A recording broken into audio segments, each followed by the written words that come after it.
It's not going to be long. So we are an engineering, project management and advisory services company. So quite a sizable company with 18,000 employees globally. And we act in three different sectors, so energy, industry, and transportation and places. So industry, it's more steel, mining, transportation and places is more infrastructure, like bridges, tunnels, and so on. But in Asia, I would say the main unit is energy. So our energy division is divided in multiple segments that you can see here. So we work on hydro projects, nuclear, thermal, renewable energy, so wind, solar, and battery, transmission and distribution, and also we have management consulting, which is more commercial price projection and market study, so more on the commercial side of projects. So just a few numbers on AFRY globally for wind. So we deliver more or less 400 plus projects, and we've been active for the last 30 years in the wind industry. So we have around 250 plus wind experts working on wind projects. In Asia, so we used to be small in wind, but the last 3 or 4 years we've been growing quite a lot. So we have now around 70 people working on wind projects. So when I say 70, it's all disciplines, including site activities, because we are owners engineer for some sites in Thailand and in Vietnam. And we have, so we deliver services to help developers from early stage until the COD of the project. So we have ongoing lenders technical advisory work. So we work for lenders for the financing of wind projects. We're also doing some tendering support for several projects at the moment. And we are OE for 5 projects in Thailand at the moment. So the projects are under construction. So that's it for AFRY. So let's start the discussion on this topic. And I think to set the scene, I would like to make an observation because we work on a lot of projects in the region. And what we have seen is that the new projects have a lower wind resource or lower wind speed in general compared to a few years ago.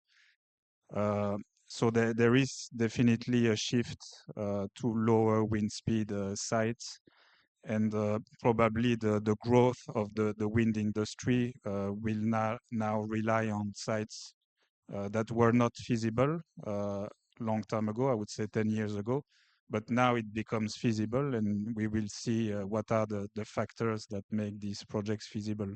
So the graph on the slide, it's actually an operating wind farm. I will not give any name or location, but this is really an extreme case of low wind speed for a wind project. So why do we have this shift to lower wind speed? I think the natural reason is that all the good sites have been taken or developed. So of course, it's saturated, and for the next project, developers need to assess new locations that are less favorable in terms of wind resource. And the implication of this is that, of course, in terms of financial model or in terms of AEP, it's tighter for developers. So we can definitely see more risk if the AEP or the energy yield assessment is not properly assessed. Because so when we talk about low wind speed, I'm talking about 5 to 6 meters per second. So I think in Thailand, the old sites, they could reach like 6.57. So Thailand is quite low wind speed in general anyway, but if you look at Vietnam or Philippines, we can have 8 meters per second, and now it's getting to 6.5, 6, so definitely going lower. So there is a need to have a better strategy for wind resource, and Also a strategy in terms of turbine selection. So we will see on the next slides that the turbine technology has improved. So that's why these sites become feasible. So if you look at the timeline on the slide, so basically in the past, we had a high wind resource, smaller turbines, and more comfortable financial model. So we could have high uncertainty on the AP and still be feasible, and lenders would accept the project. But now with lower wind resource, we have larger wind turbines, but we have no margin for uncertainty on the AP. So the strategy is important. So just to repeat here the challenges of low wind speed sites. So a small error in the wind speed can have a great impact on the AP. Then these low wind speed sites, they are sensitive to site conditions. So for example, the shear, the turbulence intensity can affect the AP, and also wake effect. So the layout optimization itself, and also nearby wind turbines, which impact the projects, can have a great impact on the financial of the project. So financial risk and margin. So when you look at 5-6 meters per second, it can have a quite a huge impact on the financials and the financing conditions for the project. So that's why there is a need for new approaches and new strategies. So an example of projects that we are working on, it's in Malaysia. So I think Malaysia, nobody has ever thought of developing wind projects there. I think it's mainly solar and battery storage. But yeah, recently we've seen development in Malaysia, so with 100 megawatts there. So Malaysia has no wind resource in general, except in some specific area, maybe a bit more. So that's why Malaysia has always been considered not feasible for wind. But now we reach the point that the projects will probably proceed and be built. So one factor is the turbine. So you can see in the box there. So if we look at the turbines from a few years ago, so we were talking about, for example, in Thailand, Vestas 136 or Gamesa 122 or 115. So really small rotor diameter. But now for the projects that are under construction, we're looking at 182. Some suppliers propose 190, 200. I think that's the max we have seen in the region for onshore wind. So definitely with this new technology, and also one thing we need to mention is that yeah, the Chinese turbines have been dominant in the market for the last few years. So the price is also quite attractive for developers. So price plus the size of the turbines make projects with a low wind speed feasible, and which was not the case in the past. So of course, you also need a good tariff for government support. So for example, in my country, in Belgium, most of the sites have less than 6 meters per second of wind, but you have some green certificates or some system from the governments, so that make the project feasible at the end. So technology, it's important. And also what I mentioned before is that because you have low wind speed, you need a better strategy. And so as part of this strategy to reduce uncertainty, the LiDAR technology has been used more and more in the region. So that's why we wanted to link the LiDAR with the low wind speed site for today. So I assume everybody knows what LiDAR is. So typically you have your MetMast, but now we have this LiDAR technology, and I wanted to have a question for you. So if you can scan the QR code and propose your answer. So do you think that standalone LiDAR is bankable for a non-shore wind project? So let's standalone, it means only a LiDAR and no MetMast. So do you think it's yes, fully bankable, or yes, but only with validation, or not yet bankable, or it depends on the lenders, it depends on the projects? So I can maybe show the live results, but Marwin, I don't know the page.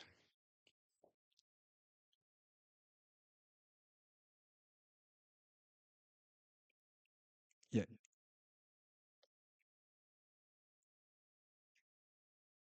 So what we can see is that most of people don't believe it's bankable, but they believe with validation it might be bankable, and depending on the lenders, the project. I see it's quite good. So you are not against LiDAR, but maybe with some conditions, it would be accepted for financing. Okay, how to go back, Marwin?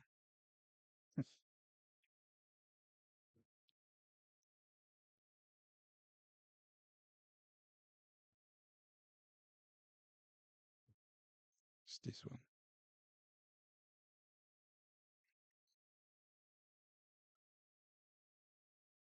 Okay, so I will not give you the answer. I will give you some ideas, but yeah, it's not an easy question actually at the moment, but it's progressing in the direction of bankability for standalone LiDAR.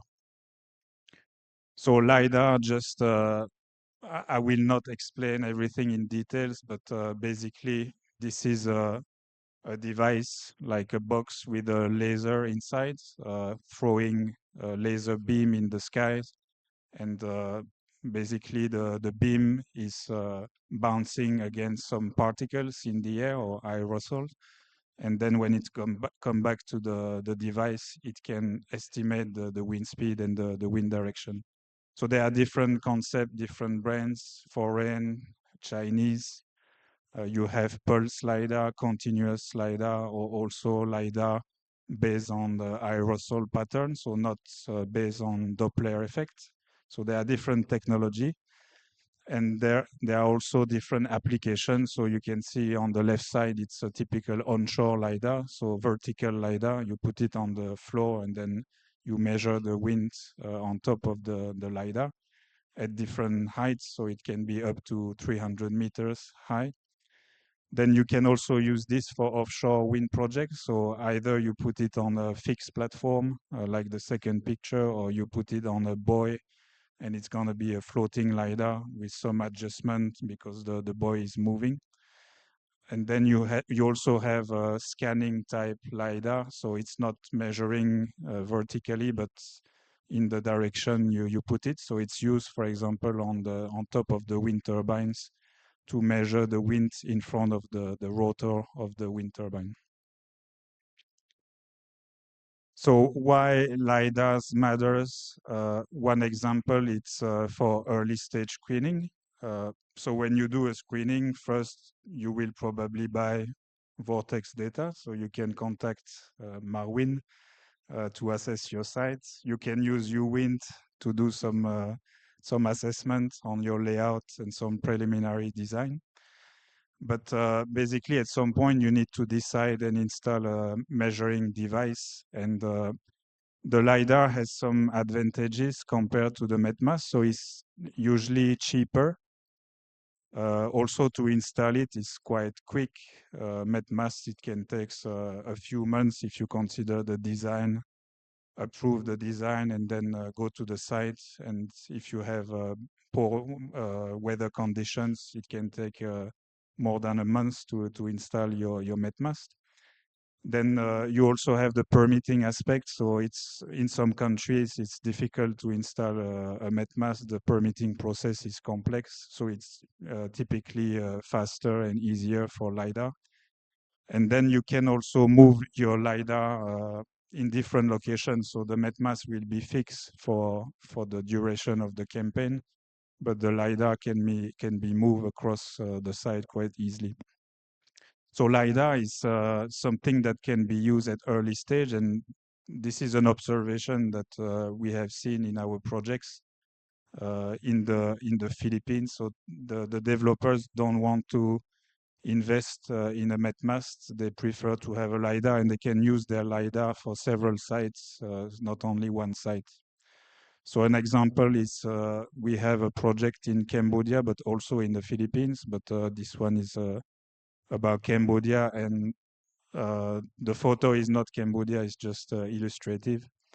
But we have a site quite low wind speed there, 5 to 6 meters per second, and the project had to be relocated because of land issues and environmental issues. So the developer decided to install a LiDAR first to check if the new site would be feasible. And then after a few months and some data, they were confident, so they install a MetMast. And what they can do actually is install the MetMast next to the LiDAR, like on the photo, and do what we call the collocation. So basically, you measure the wind with the LiDAR and the MetMast, and you can do some analysis to compare and validate your LiDAR measurement. So that's a way to also assess the uncertainties of the LiDAR measurement. So another application of LiDARs, it's when you have a large project and you need multiple measurement points. So a met mast can only cover a certain area around the mast to be representative. So if your site is too large, some areas or some turbines will not, that you will have a high uncertainty on the wind resource for this turbine. So what developers do, they have one met mast or two met mast, and then they have some LiDARs that they move around the sites to really assess the wind resource everywhere on the site. So, but so this can be done. So it looks easy, but in the green box, you should be careful that everything is properly validated, and there is different strategy to combine MetMast with LiDAR. So this should be really addressed by a wind engineer. The way also the location of the LiDARs is important. So, it can be affected by trees. It can be in a complex area and not really accurate on this location. So everything should be really assessed before implementing this type of strategy. So an example, it's one project in Laos, 600 megawatts. I will not name the project, but probably everybody knows what we are talking about. So you can see this project is really large, so 30 kilometer per 30 kilometer square meter, I would say. So really large area. And if you can see the baseline, for example, so you have an indicative layout. So the green dots are the turbines. You have two met masts, but this is not sufficient because the turbines in the northern part of the site cannot really be assessed using the two met masts. So what you could do is install more met masts, four, for example. You can see a met mast only case, but your cost will double and it will take time to install these met masts, but your uncertainty on the wind resource will decrease. But the developer in that case opted for the middle scenario. So they have their two met masts, but they install two LiDARs to cover other turbines. So it means the uncertainty is not the best compared to the met mast only, but your cost is not that much, and you can easily install those LiDARs at site. So that's a kind of strategy we've seen in the region for big projects. So now about the LiDAR as a bankable solution. So let's maybe look at the evolution of LiDAR acceptance in the market. So I think in the past, it was MetMask only, even if the LiDARs have been there for a while. But MetMask was really the the most accurate, or considered the most accurate and bankable measuring device, and it's also in IC and other standards. Then at some points, the LiDAR became a good tool in supplement of the MetMask. So we have seen, for example, in Thailand, the WindSEA project, they use MetMask, but also LiDARs to assess certain area of the site. So I think WindSEA, it was maybe 7 or 8 years ago. So we could see the LiDARs at that time in Thailand. Then there were some updates in IC. So especially for power curve testing, or we call this power performance testing, when you want to measure the power curve of a wind turbine, you have a test to implement with MetMask. So that's in IEC standards. But at some point, they provided the option to use a LiDAR if you are in a flat terrain with a small MetMask. So still a short MetMask to validate the measurement of the LiDAR.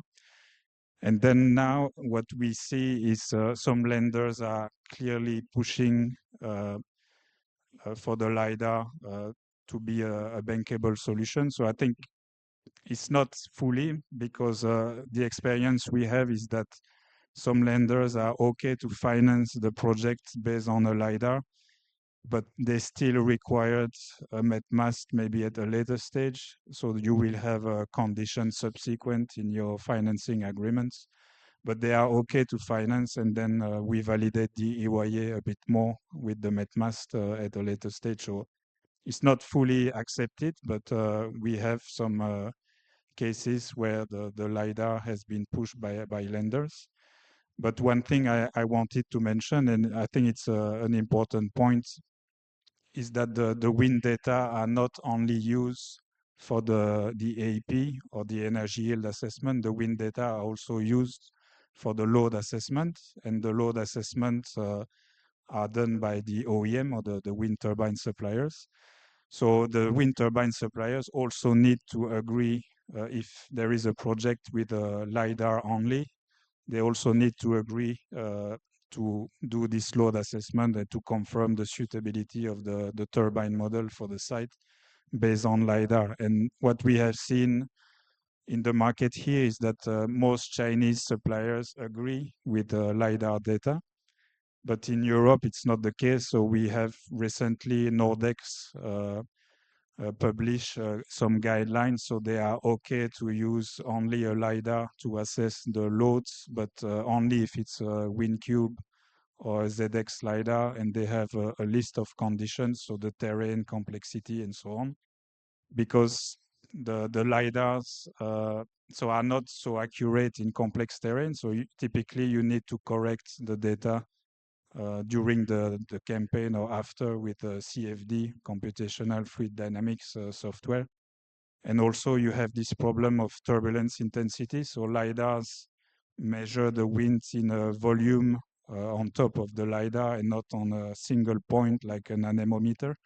So it means the TI is often overestimated by LiDAR. So for complex terrain sites, it can be an issue because you need to validate your suitability. The turbulence intensity is really important on the fatigue load of the wind turbine. So why LiDAR does not fully replace MetMask? So you have these issues in terms of accuracy in complex terrain. You also have this TI issue, which is important for onshore winds in complex terrain. So you really need a validation of LiDAR data, and some lenders are still reluctant on this. So that's why the MetMask is still considered now, I think, at this stage, the most accepted solution, and the anemometry is definitely a reference, because most of these LiDAR are actually validated against MetMask. So they have some test sites where they have a met mast and they put the LiDAR next to the met mast to really validate the accuracy of the met mast. So in summary, in terms of bankability, we don't want to say yes or no, but basically met mast is fully bankable. Met mast with a combination of LiDARs is also bankable, definitely in the region. A standalone LiDAR, it's could be bankable depending on the lenders, but it's not yet fully bankable. Unverified LiDAR is definitely not a bankable solution. And just a note, because this presentation was more on onshore wind, but for offshore wind, LiDARs are widely used, and I think it's a different story here. It's probably because the offshore met mast is quite expensive, can be 15 million USD to install. So the industry understood quite early that developers would not pay this price. So they really develop a framework which is carbon trust, and also you have different stages of LiDAR. When you reach the stage 3, it's considered as accurate as a met mast. So that's why there was some work done by the offshore wind industry to allow for LiDARs to be used, floating LiDAR maybe for wind resource assessment. Conclusion, uh, so it's quite simple, low wind speed projects. So we will see more and more projects of this type, and they were not feasible, not bankable before, but now we can see that they can be bankable because of the wind turbine technology improving and the price also from the Chinese supply chain. But at the moment, so you still need a really accurate wind measurement campaign strategy, and LiDAR can be a good tool for that, for these type of projects. And so the question is not really whether we can use LiDAR or not. I think developers should use LiDAR more and more at the moment in combination with MetMask, but maybe in the few coming years, it's going to be a standalone LiDAR. So thank you for your attention today.